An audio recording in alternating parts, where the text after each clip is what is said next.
What does a spiritual business mentor and an intuitive eating counselor have in common? We both want you to feel your body. I've got Lara Days, who's joining me in today's conversation to discuss the transformative journey of embracing body acceptance, finding joy in movement, and learning to honor your health holistically. Together, we talked about how to discern our body's natural signals for hunger, fullness, and nutritional needs. This episode was a deep and heartfelt conversation where we peeled back the layers of our emotional connections with food. We talked about how our eating habits are often a reflection of our coping mechanisms and how important it is to develop a diverse range of strategies to process our emotions. I shared personal stories of how my husband and I navigate this in our own lives, and we emphasized the profound impact of mindful eating. We also pondered over the significance of our food choices, considering them as more than just sustenance. They're a celebration of culture, emotion, and pleasure. Lastly, we took a critical look at how generational patterns and societal norms can shape our food behaviors and body image. We shared insights on building an interoceptive awareness and the courage to break free from those inherited beliefs around food and bodies to establish a more intuitive relationship with ourselves.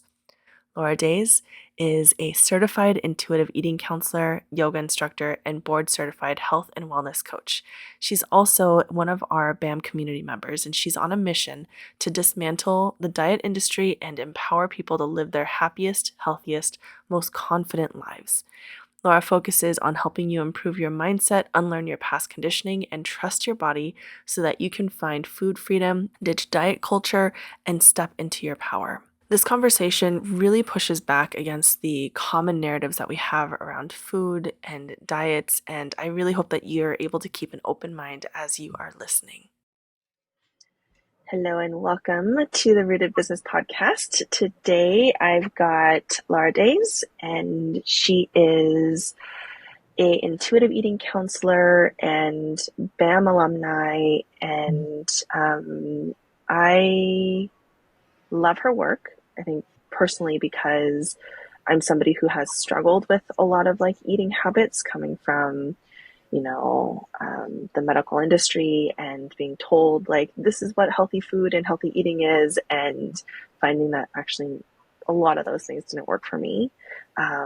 So yeah, I'm really happy to have you on the show and dive in and share what your work is all about and how it really fits into this bigger framework of this movement of listening to our bodies. I feel like that's where our crossover happens with what we talk about is how can you listen to your body? So yeah. I'm so excited to be here. And yeah, I loved the work that we did in BAM because I love you, but also because you're so I feel like the whole point of BAM is to help people figure out the most aligned and intuitive way to run their own business. Mm-hmm. And as you mentioned, the crossover between your work and mine, that's basically what I help people do as it pertains to food, eating, movement, mm-hmm. Which, as you know, also bleeds into other areas of our life, right? Oh, it has to. Business coaching is not just business. Physical health coaching is not just about physical health. Yeah. So I'm excited to have this conversation. That's amazing. So I was actually telling my husband that I was going to interview you this morning, and he was like, "What the heck is an intuitive eating coach?" So can you start there and give us a little bit of a context of what that actually means? And yeah. So he's not alone. I don't know if he listens to your episodes, but you're not alone. Being an intuitive eating counselor essentially means that I help people relearn how to listen to and connect with their bodies so that they can eat and move and live in a way that is healthy and aligned for them. Mm-hmm. And there is, to his point, a lot of confusion around that because intuitive eating there's lowercase intuitive eating, which is you just eat intuitively and listen to your body. Yes. And then there's capital intuitive eating, which is a specific set of 10 principles that were developed by two registered dietitians back in the 90s to literally help teach people how to reconnect with their bodies. A lot of pushback that I get is people saying things like, well, I can't feel my hunger and fullness cues, so therefore I cannot be an intuitive eater. And it's like, well, the framework helps you relearn how to do that. Like, it's not, we're Sure. not just throwing you into the deep end. It's really about eating foods and amounts of foods that serve your unique body instead of following meal plans or macros or doing whatever next diet craze TikTok is, pushing into your algorithm or whatever, because your body is not my body. And if we just eat according to how other people are eating, to bring it back to the work we do in BAM, that's like just copying what someone else does in their business when you guys run totally different businesses. Like, that just Yeah. doesn't make sense. And Mm-hmm. so it's really, intuitive eating is really a set of tools to help people understand, feel, and interpret the cues that their body is giving them and respect those cues. Mm-hmm. I feel like the operative word there is feel. I think, like, I'm trying to pull myself out of the perspective of somebody who like understands what it is that you do and is like all on board with what it is that you do. And so I'm gonna like poke holes, not because I'm like trying to be controversial, but because I'm trying to put myself into the context of someone who like doesn't get it. And it was so amazing to have this conversation with my husband because he was just like, I don't get it. Like, and so I'm gonna like just literally use his question. I love it. Tell him thank you through the episode. I feel like he's like a side interviewer here. So his thought was, okay, so if I'm allowed to just eat intuitively, I'm just gonna eat all the potatoes and all the brownies and all the cake and drink all the beer. Like, if you allow me to just like take the reins off of my eating, and he's like a bigger guy, and he has struggled with weight off and on for a lot of his life. That is his like quotation mark fear is, if I am allowed, quotation mark allowed, to do all these things, then how do I come back from just letting the little kid in me run the show?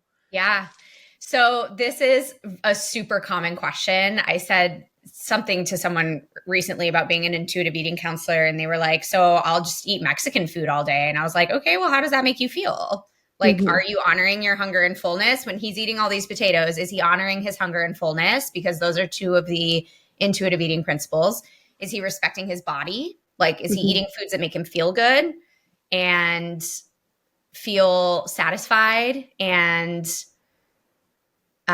don't make him physically ill, right? Because from a lot of people, they'll be like, well, I'll just eat cheese all the time, but I'm lactose intolerant. That's not actually eating intuitively. If we're eating foods that make us sick, we're not being intuitive eaters. Right. Principle 10 is to honor your body with gentle nutrition. So if we're only eating potatoes, it's so funny. I had a former client that was like, I've been honoring all my cravings and eating bread and butter. And I'm like, cool, what else have you been eating? She's like, well, that's all I've been craving. And I was like, does that follow principle 10 to honor your body with gentle nutrition? And she was like, okay, so maybe I haven't been intuitive eating. I'm like, yeah, and this is why having a comprehensive understanding of all 10 of the intuitive eating principles is part of what helps us kind of wrap our brains around how it works. Because to your husband's point, like, yeah, if all you're eating is potatoes, that's not actually eating intuitively, because at some point his lab work might not be good. He might not have a lot of energy. He might not be sleeping well. His bowel movements might not be regular and normal, right? And those are all indicators that we're not actually eating in the way that our body wants us to be eating. I think too, when I look back on my own relationship and history with food, I came from an acupuncture background. One of the things that we learn about and teach about is nutrition. And at the time that I was an acupuncturist, like, the gluten-free thing was like all the rage. Mm. And everyone was going gluten free, particularly in the area that I was living in Santa Cruz, California. It was just like you go into any restaurant, everything is gluten free. Um, and so I was like very strict with my dieting and eating. I would say I was like pretty restrictive in terms of not just like what I allowed myself to eat, but the quantities of food that I allowed myself to eat. And um, I wasn't like a follower of the 10 tenets of intuitive eating. I think I was probably more just practicing the like lowercase I intuitive eating. Mhm. Um, but I was like, what would happen if I just like let myself do that thing, which Yeah. is like binge out completely on, bread and butter, like sort of to your client's Mhm. point. And what I found is that I actually didn't feel good if Mhm. I let myself just like take it to the extreme. And so it's what I understand from having lots of conversations with you. It's really about like moderation and um, pulling the guilt and the shame out of our food choices. I feel like is another big part of the work that you do. Mhm. Being okay with like not just okay, but like honoring that like sometimes I do want a Twix bar or sometimes I do want to, drive through McDonald's and get a filet of fish sandwich. And Mhm. like that doesn't have to be I'm, you know, a bad person or I'm doing this wrong or I'm a bad role model. And so I'm curious if you can speak to like these sort of like pendulum like cycles that I'm sure you've seen lots and lots of people go Yeah. through. I know, I think this is just audio, but I actually bought a little pendulum because I talk about this so much and I use that analogy. Because, yeah, there's a lot of fear that, oh my God, if I let myself eat whatever I want, like I'm only going to eat donuts and cookies and pizza and chips and filet of fish and whatever. And honestly, at first, that might happen Mm-hmm. because the psychological and physiological mechanism behind restriction is that we have cravings. We usually end up binging. And that's like part of the irony of dieting is that restriction actually creates the cravings and the binging. And so at first, that pendulum might swing really far to one side where maybe we don't touch a vegetable for 3 days and we eat all of these really calorie dense, high sugar, high fat, high salt foods, like hyperpalatable foods. But as you said earlier, eventually you're not going to feel good. And Mm-hmm. this sometimes happens to me. I give this example, and sometimes people can resonate. When I go on vacation, a lot of times I'm eating foods that I don't normally eat. Depending on where I am, it might be some more of those hyperpalatable foods, more alcohol, that kind of thing.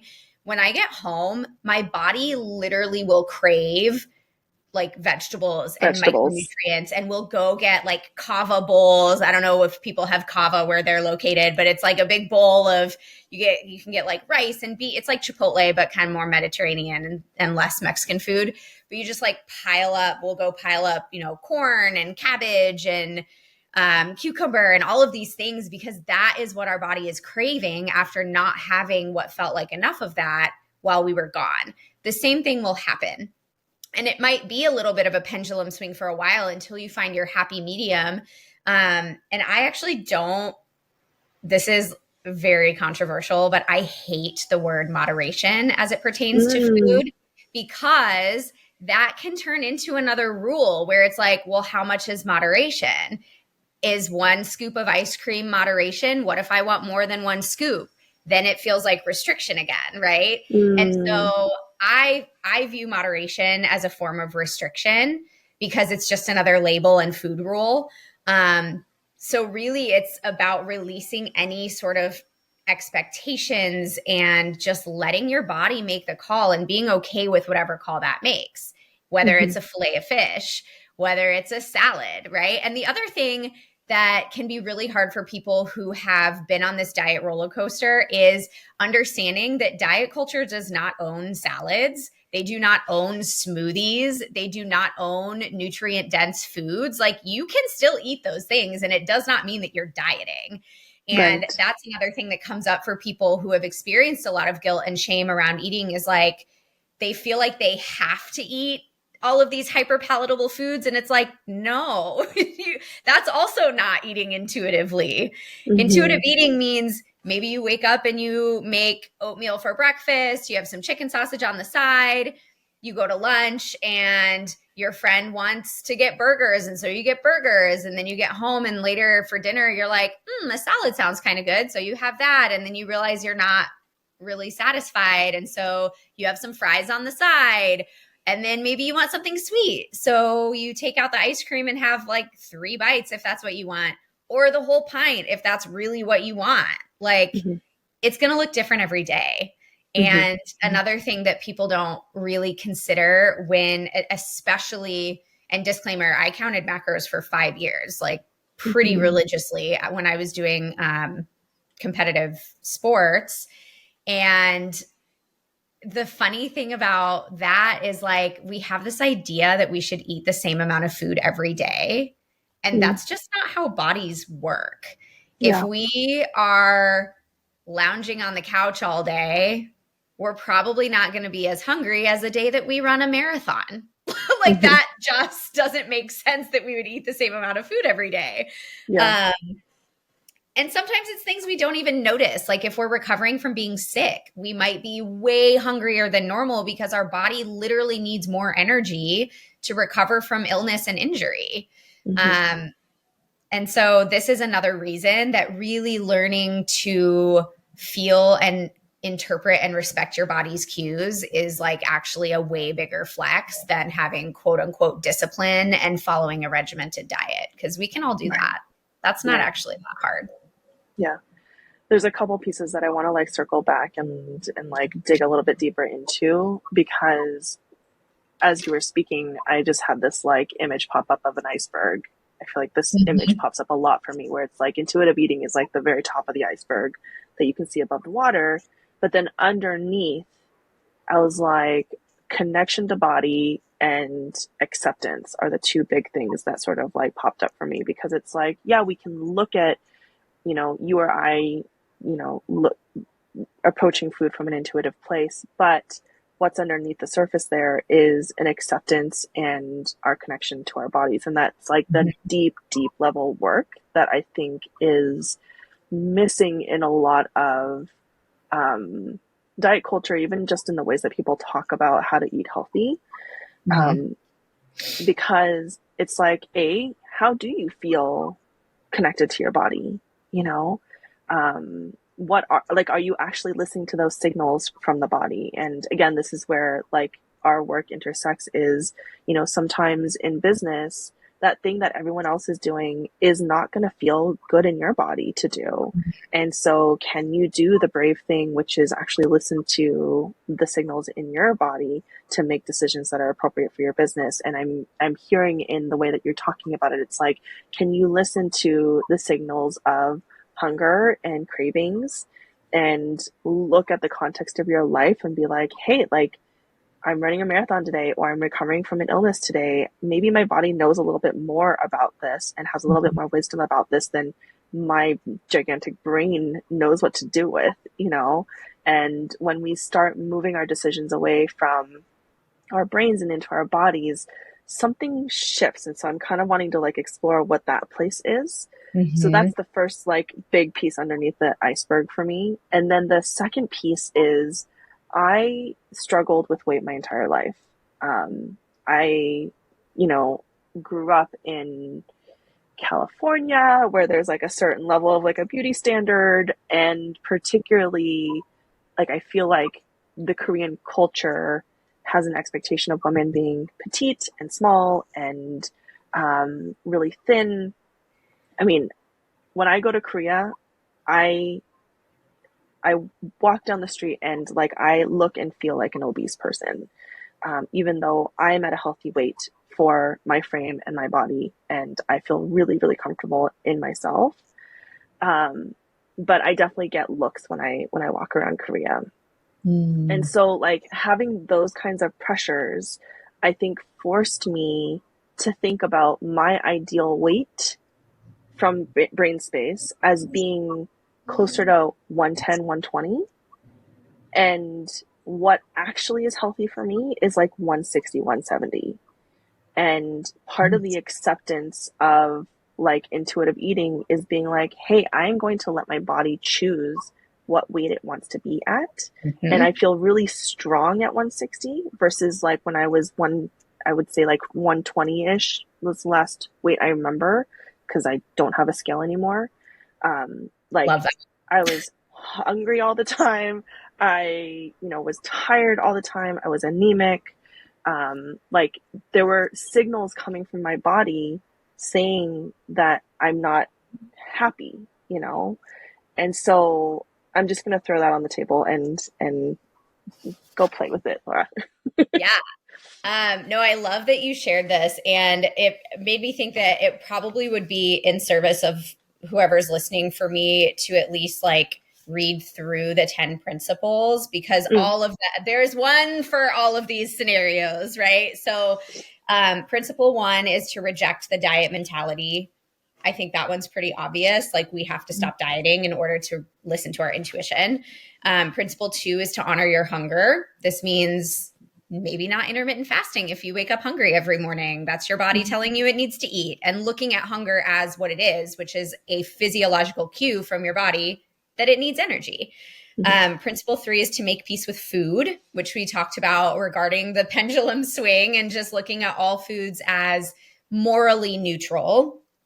Principle four is to challenge the food police. And that might be the brain in your head that's telling you things like, oh, you shouldn't eat that. That's not quote unquote healthy. You are too big, whatever that looks like. Principle five is to feel your fullness. Principle five and six kind of go together. Feel your fullness and discover the satisfaction factor, mhm, which we can come back to if that comes up. Principle seven is to cope with your emotions without using food. So, mhm, learning how to actually cope with feelings. Principle eight is to respect your body. This one is really about what we were just talking about, which is, or what you were just sharing about, which is to honor your own unique genetic blueprint. The same way that I don't think I've ever heard someone say, well, I'm a shoe size 8, but I'm not going to buy new shoes until I'm a 6.5. Like, that literally makes no sense, but we do that with our bodies all the time. yeah, yeah. Principle nine is exercise, feel the difference. That one's really just about moving in ways that feel joyful instead of moving in order to like burn calories or change the shape of your body. And principle 10 I mentioned earlier, which is to honor your health with gentle nutrition. Um, so all of those come together to create this experience of actually eating intuitively. And I was thinking while you were sharing about how, unfortunately, one of the biggest, how do I want to say this?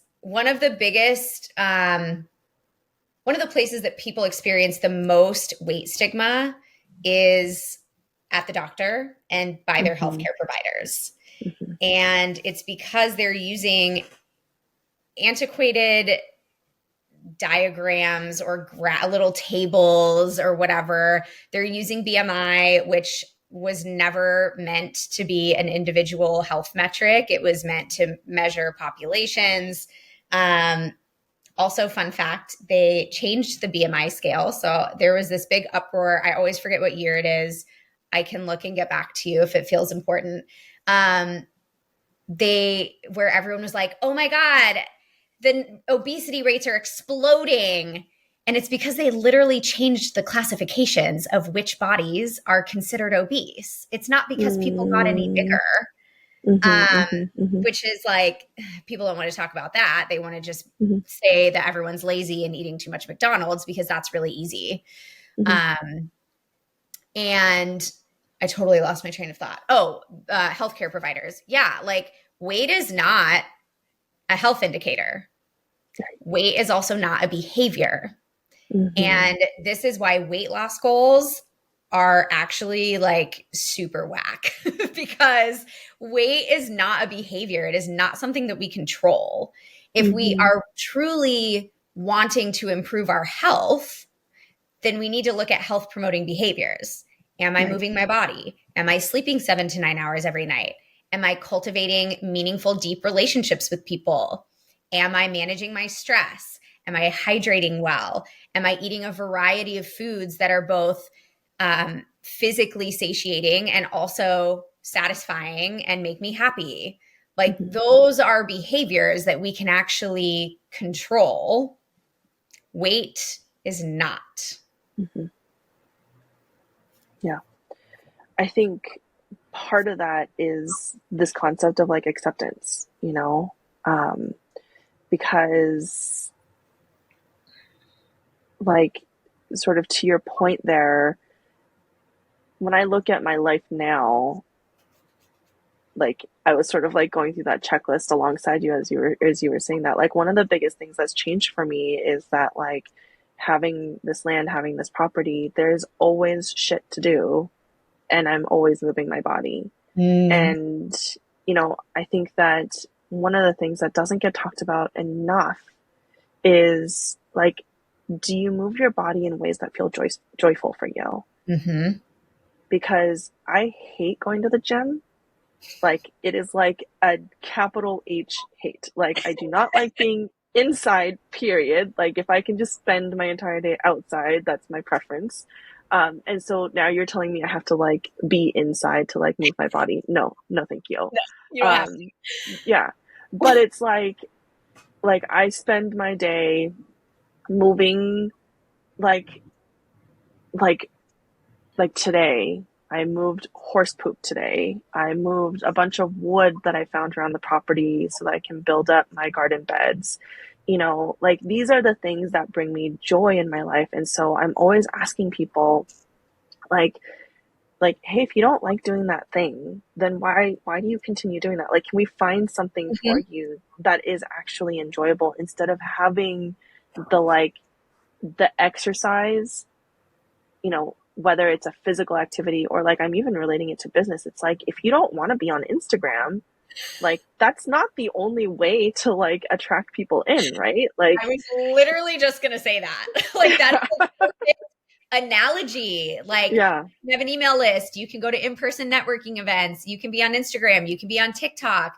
I love this because yeah, it is like it's exactly the same with movement. yeah. Cause it's like, yeah, like you might get a particular result, but like you have this one life to live. You've got one body, girl. Like why are you doing things in a way that feels really unpleasant to you, Mhm.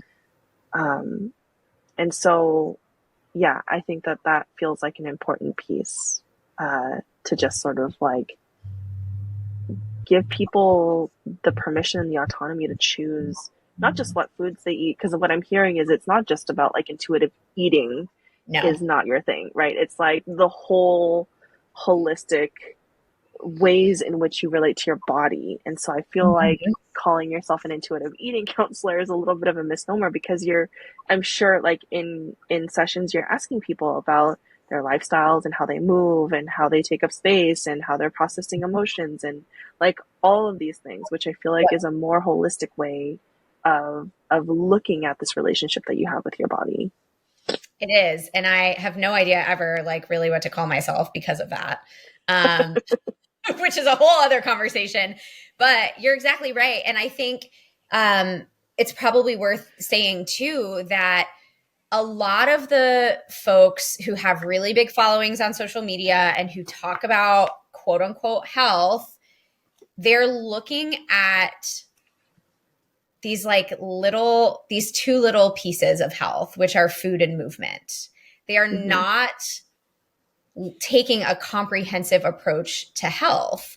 Mm-hmm. And this is really important. And I mean, honestly, I'm a board certified health and wellness coach as well. And like we talked about holistic health also, which Mm-hmm. is this idea I shouldn't even call it an idea, it's a fact. This fact that like financial health, emotional health, mental health, existential health, environmental health, physical health, they all impact one another because we are only one human living in one body, having one human experience. Mm-hmm. And this is where things like weight stigma get really tricky because this society is not nice to fat people. And Mm-hmm. it can be really hard. It's really hard for anyone who has struggled with their relationship with food to start trusting their bodies. But it's even harder when you are someone whose genetic blueprint is big and you're like, well, now this is what I'm stuck with. And people treat me like shit. Mm-hmm. Yeah, Mm-hmm. like I wish I had a better answer to that. I'm trying to make a bigger impact, but like that's just that is the truth. And Mm-hmm. it's so interesting when you see people talk about like, oh, well, that person's just naturally skinny and they have like a really fast metabolism. Why is it so hard for you to believe then that this other person isn't just naturally fat? Mm-hmm. It goes both ways. Like it's not only true for a certain body type, Right. bodies are different, they are varied. And that Mm-hmm. is a great thing.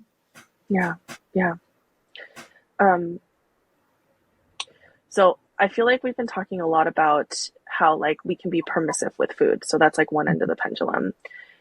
What about people who do need to, like, I'm thinking about my husband in this instance, right? Like, he and I have had like a really beautiful conversation recently, actually, about how growing up, he grew up in a really chaotic childhood environment. And so food was Mm-hmm. a comfort. It was this like friend he could always rely on.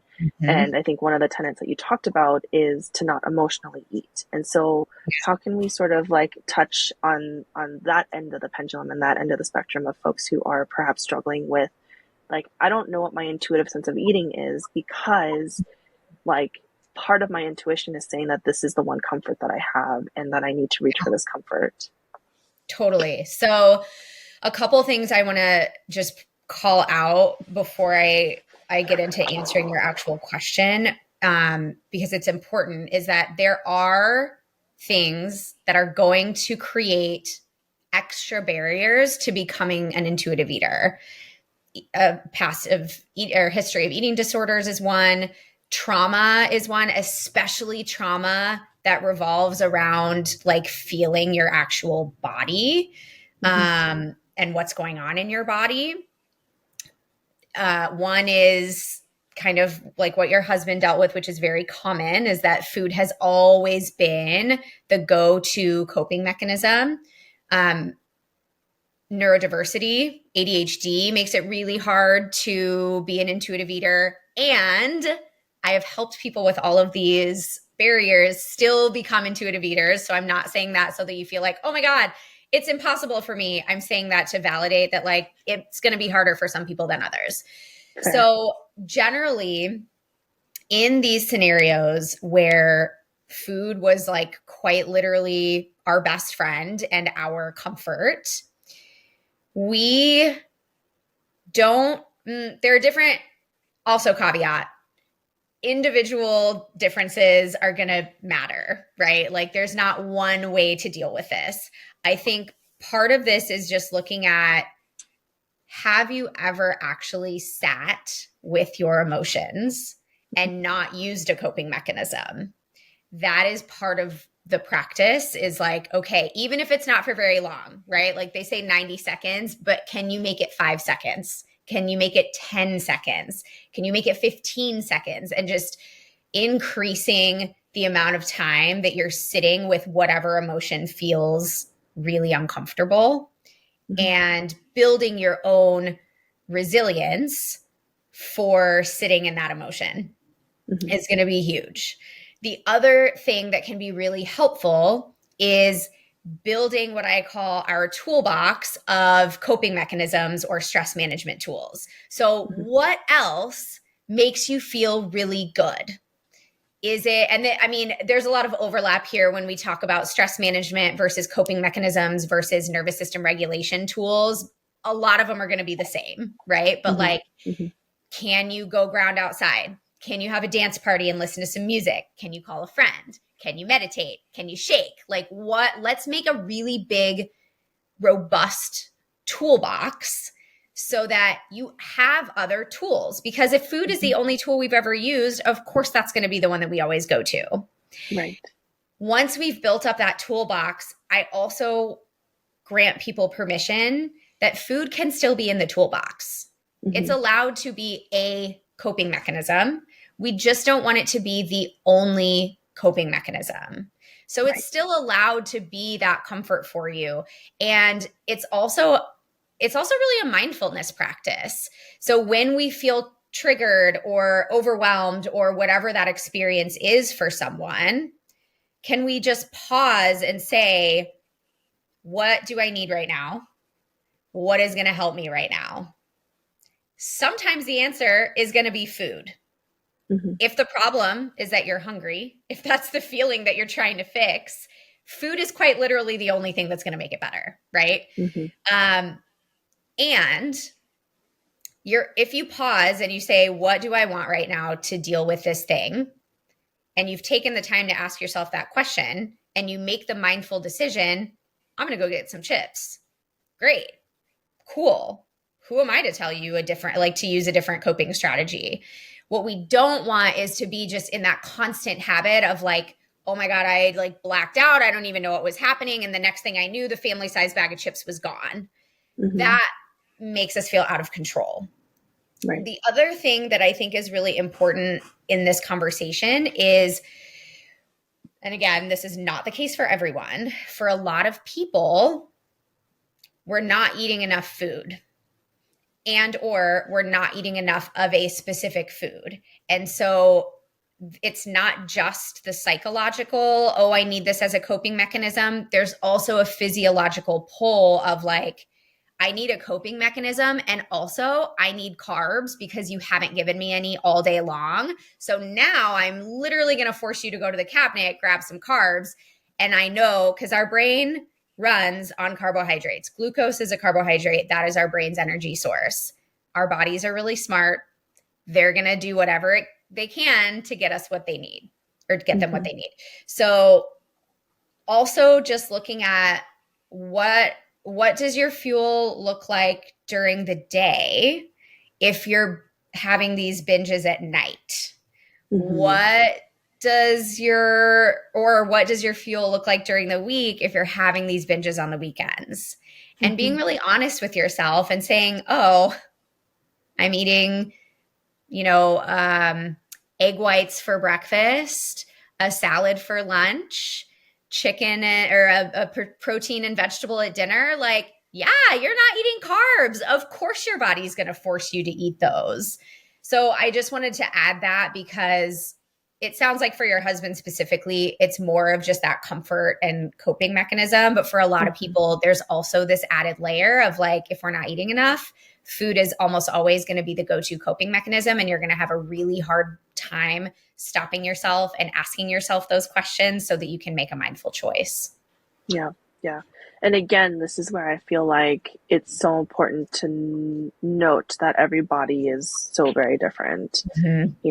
Like what I started learning about my own body is that like I need a lot of fat.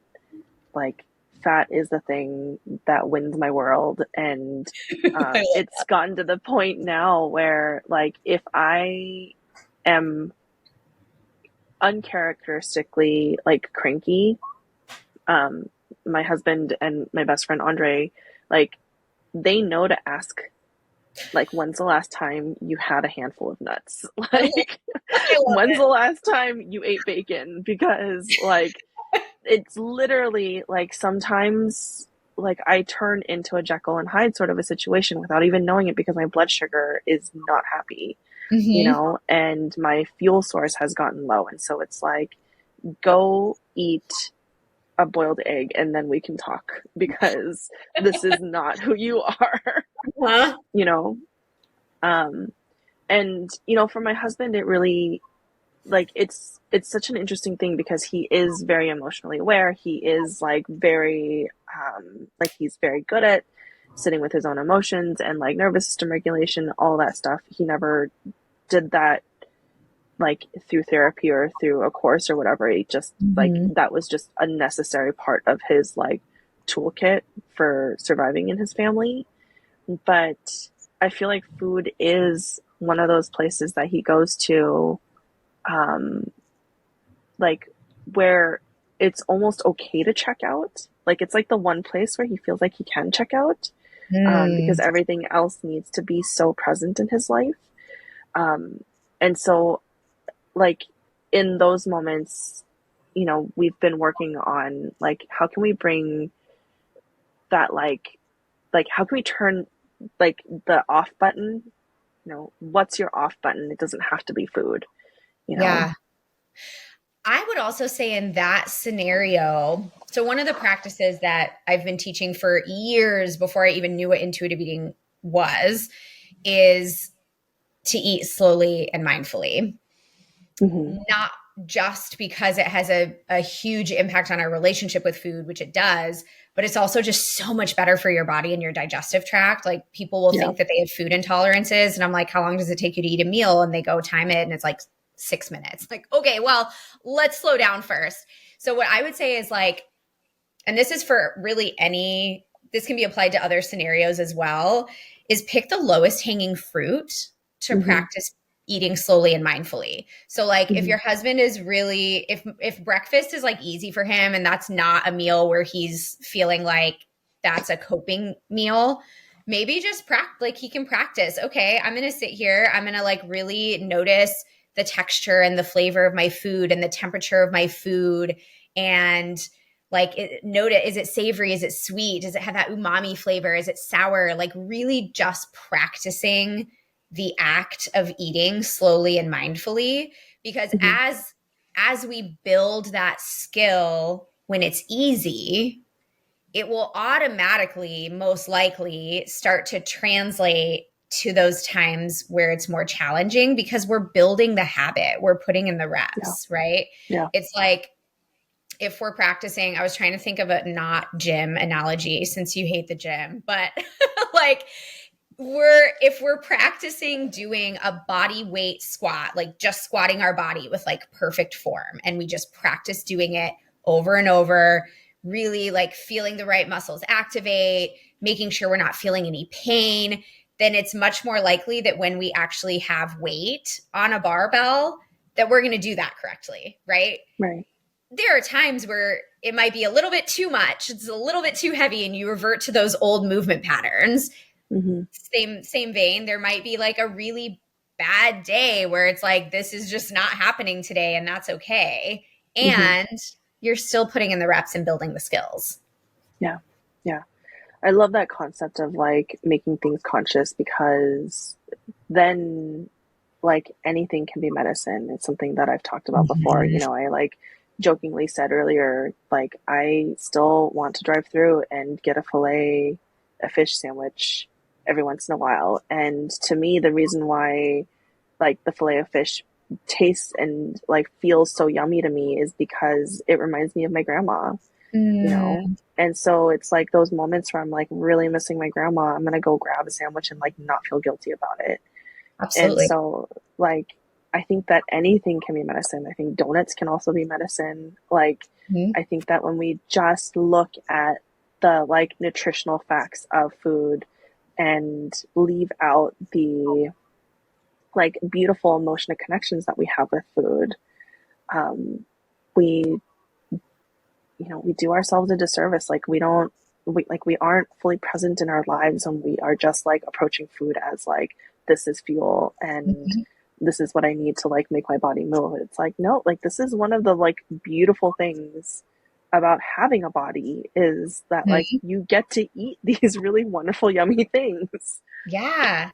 And that's a huge part of the work I do with my clients too, is understanding that yes, food is fuel, and it's culture and connection and community and a way to show affection. And to your point, like what are we even doing if we're not participating in those practices. Like, Mm-hmm. not every culture has those sorts of traditions around food, but a lot of them do. Like, are you just going to not eat your favorite cookies that your grandma makes every year around the holidays because you're on a diet?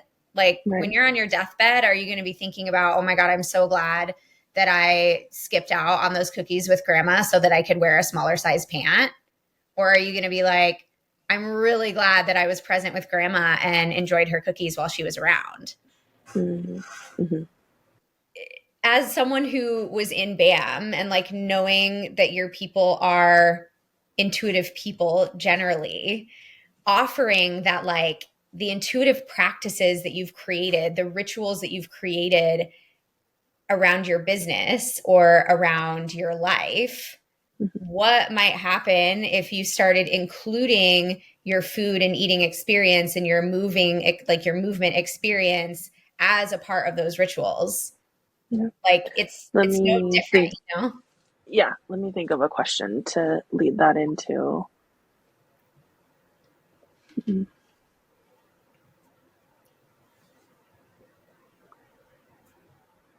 So I want to circle back to the intuitive part of the work that you do. Um, because again, the crossover here with both of our, communities is that we're just people who are just trying to get back to the most intuitive parts of ourselves, whether that is working through our business or with movement or with food or with relationships. Like there's no difference. And so I'm curious if you can sort of speak to what just having that connection to intuition, how that can sort of shift your relationship to all these pieces. Yeah.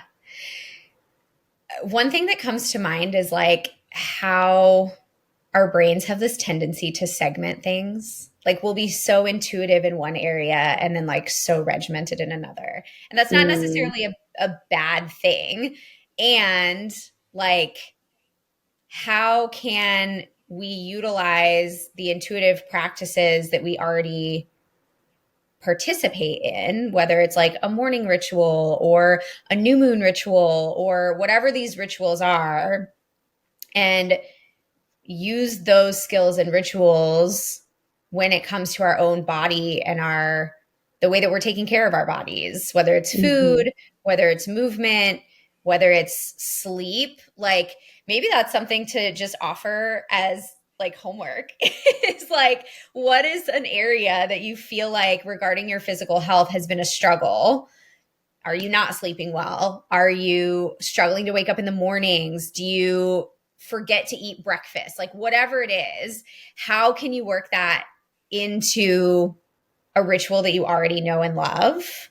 hmm And I catch myself doing this sometimes is I'll like coach a client on something and then realize that I probably need to do the same thing and like, right? So also looking at like what is coming up in your for those people who are coaches, like what's coming up in your containers with your clients where you can maybe flip the mirror and be like, oh, I could actually do that regarding my relationship with food, or Right. I could totally do that with movement, right? Whatever it is. But I always tell people that listening to your body is always the biggest flex. Whether hmm it comes to a business decision or a food decision or anything else. Like what might it look like if you cultivated your relationship with your body or your relationship with food the same way that you cultivate your relationship with your business or your hmm romantic relationship? hmm And just like with it is a relationship. And so I think also like innately, yes, eating is supposed to be easy. Unfortunately, our social climate does not allow for it to be easy for most of us. hmm So instead of expecting it to just be easy, what if we prioritized that relationship and held it just as highly as we do our other relationships? hmm Yeah. I think what's coming up for me as you're talking about this is like as we are each individually on our healing journeys, there's a development of the consciousness. And I think that in the beginning, we start out by being like, oh, there's something going on in my relationships, so I need to go, work on that. And then you're like, oh, I have something going on with my food stuff, so I need to go work on that. Or, you know, we end up just playing like whack-a-mole with all these things that we feel like are challenging in our lives. Uh-huh.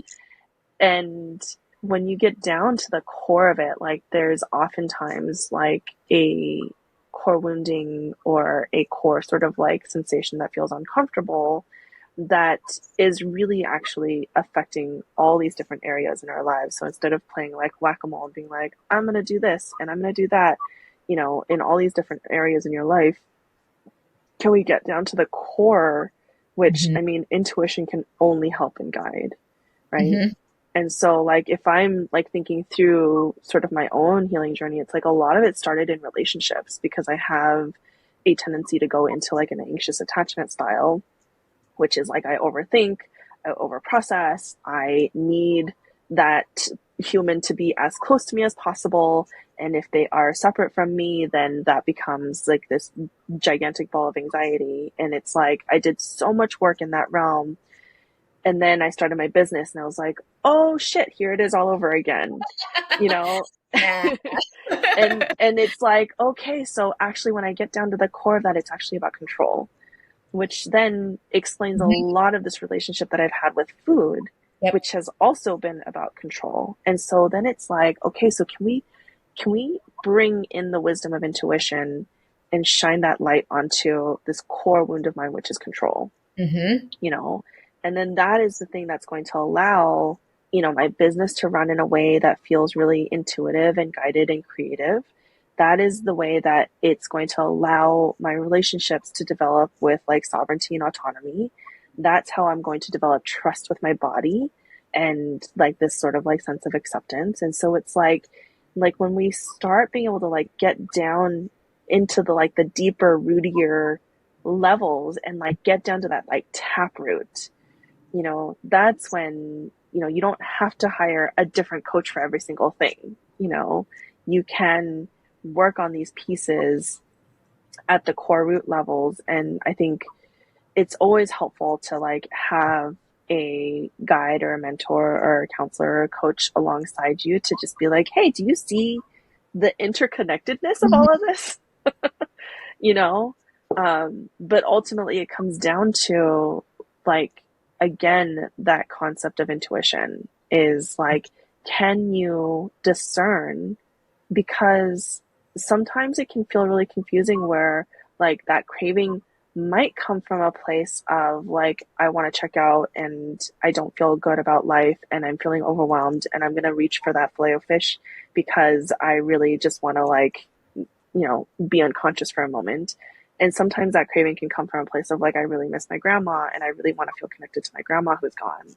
Mhm. And so like that is where I feel like the discernment of intuition is like such an important piece to really understand. And to me, and I'm curious how you start to like help people differentiate these pieces.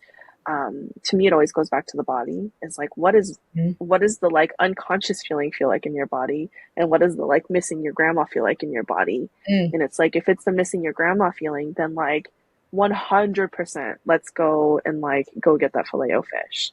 If it's Mhm. the other piece, it's like, okay, so then what do we need to do to bring a bit more consciousness into this space? And if after that like level of understanding you still want the filet o fish, then like as you were saying, yeah, like we just reach for that knowing that that is a coping tool that you need in that moment.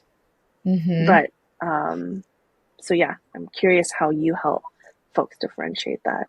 Yeah, I think, well, I want to just reiterate the fact that our issues with food in our body don't actually have anything to do with food in our body. Like it's always something deeper, which is another part of why it's not as simple as eating quote unquote should be. Um, Mm-hmm. I think I take a slightly different approach just because a lot of times people coming to me would have no idea how to differentiate the feeling of missing grandma from the feeling of like being overwhelmed, because we're working on building that interoception or interoceptive awareness, which is basically just being able to feel and interpret the inner feelings in your body. I just ask why. Like, oh, I really want Mm, this fillet of fish. Cool. Why do you want it? And just see what comes up, right? Is mm, it because I'm hungry? Is it I feel lonely?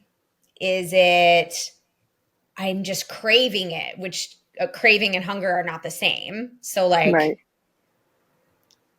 cool. And if it's a craving, then let's break down, what have you eaten so far today? Mm-hmm. Is it a craving coming from not being well fed? Or is it like, if you've eaten enough, then it's like, okay, maybe it is this emotional craving. And then we can start to ask more questions around that. Like, what are you feeling in your body? What happened Mm-hmm. at work today? What was Mm-hmm. going on? Because doing that digging basically just gives us data, right? It gives us information, and we can say, then going forward, oh, the last time I had a really bad day of work, I had that one craving. That's really interesting. And you start to then reinforce your intuition, because another thing that makes this work so challenging is that everybody eats. And so everybody has an opinion about what other people should be eating, and everyone compares what they're eating with what other people are eating in a way that's different from running a business. Not everyone's an entrepreneur, not everyone runs a Yeah. business. um, and so it can feel extra confronting and extra disruptive to do this work, because it's so different from what we've been taught. And it often, and I say this because most of my clients come from a background of, oh, my caregivers were dieting and they were taking us to Weight Watchers when we were 11 and whatever. Like, we've never actually seen an example of what intuitive eating looks like, which is Mm-hmm. really just intuitive eating is just normal eating, if Yeah. we really break it down simply. Like, it's just Yeah. not having weird food things. Yeah. And so our intuition a lot of times has been shut up for so long that we do need to start almost with like the ego stuff first, and like the Mm-hmm. curiosity first. And as we start to reinforce, like, no, your body's actually not wrong, right? We'll do something like, well, I feel hungry, but I shouldn't be hungry. And then we eat, and then we're like, oh, wait, I actually feel better. And it's about just reinforcing what our intuition was already telling us, but we were ignoring. I think Yeah. that was kind of like a roundabout answer to your question. But does Yeah. that Yeah. make That makes sense? sense. Yeah. It totally makes sense. Um, and like you were saying too, like something that I don't think people fully grasp the concept around your work is that like it's really not about our bodies and it's really not about food. It goes so much deeper than that. And, you know, like I think an important part to like question as you're doing this kind of work is like, where did you receive messages about your body? Yep. You know? And like when I think back to my childhood, it's like I look like the spitting image of my mother. Like she and I like used to be mistaken as sisters when we were when I was growing up. And I mean, she's quite young as well, is part of it. But I grew up with watching her um, weird diets in the 90s, like Oh, fucking yeah. weird The 90s, diets. right? Really rough. They were, Really. and like I remember in particular, she was like stoked because she was like, I can eat as much as I want as long as it is hard boiled eggs and grapefruit. And like I watched my mom do this to her body, and you know, she never told me anything bad about my body. She was always like, you are, you know, perfect and beautiful, and like would say all these things from her mouth, like that was affirming and validating. And I'm watching her destroy her body that Yep. looks exactly like my body. And Mhm. so then, like, in this like subconscious level, I was like, oh, I also need to do that, because if I'm not careful, then when I hit my 30s, then I'm going to be too big for my body. And my mom was never too big for her body. Like, let's just be clear there.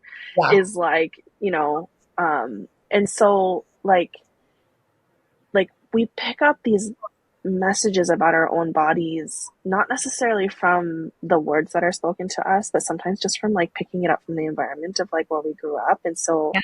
I attribute a lot of the patterns that I had in my 20s around food and dieting and like restriction to, it was just like another form of the thing that my mom did in the 90s. It just looked like gluten free and counting macros, you know? Yep. Mm-hmm. Yeah. And this makes me think about just breaking those generational patterns. And Mm-hmm.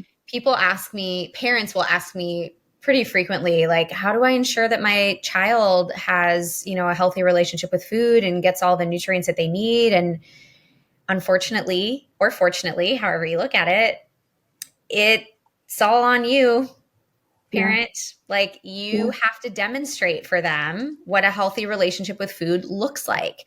You have to show them what eating a variety of foods and nourishing your body looks like. You have to show them what taking care of your health holistically looks like, Mm-hmm. because otherwise the exact same thing happens where, like, they can be giving you all the foods that you want and need. They can be taking you to sports practices. They can be doing all the things for you. But if you are not, like, kids learn by watching.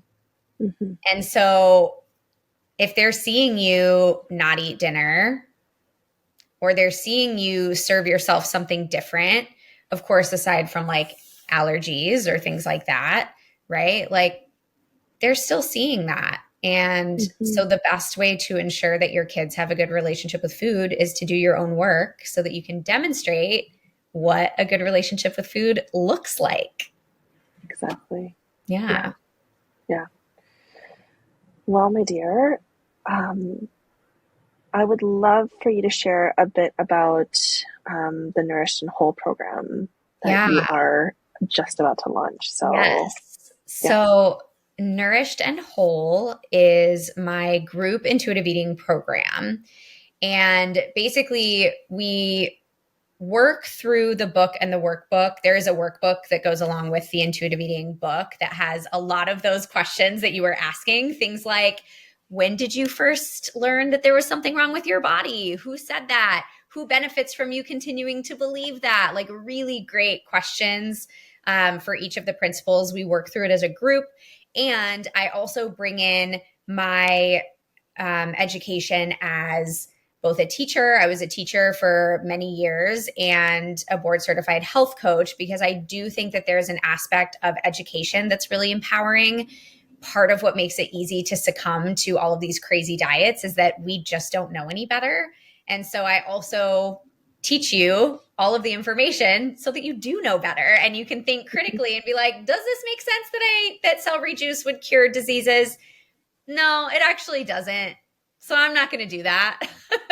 um, yeah. So we do group calls. We have an online portal, and I send everyone the book and the workbook. And if you hate reading, I do have a workshop that you can watch in lieu of reading the book, but I still send people copies because I think it's really important to have, even if it's like someone comes over and is like, what's that book on your bookshelf called Intuitive Eating? What a great opportunity to have that conversation with someone. Yeah.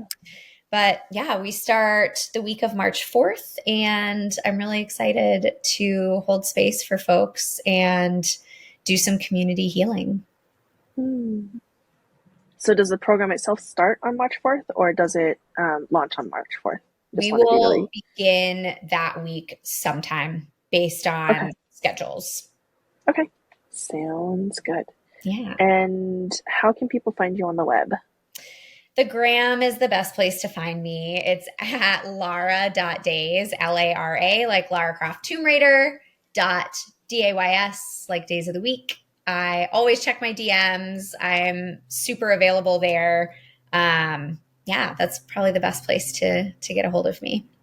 Perfect. Well, thank you so much for coming on and having this conversation with me. Mhm. And yeah, if any of you resonated with this conversation, go check out her program. And I'll see you guys next time. Yeah, thanks for having me. Mm-hmm.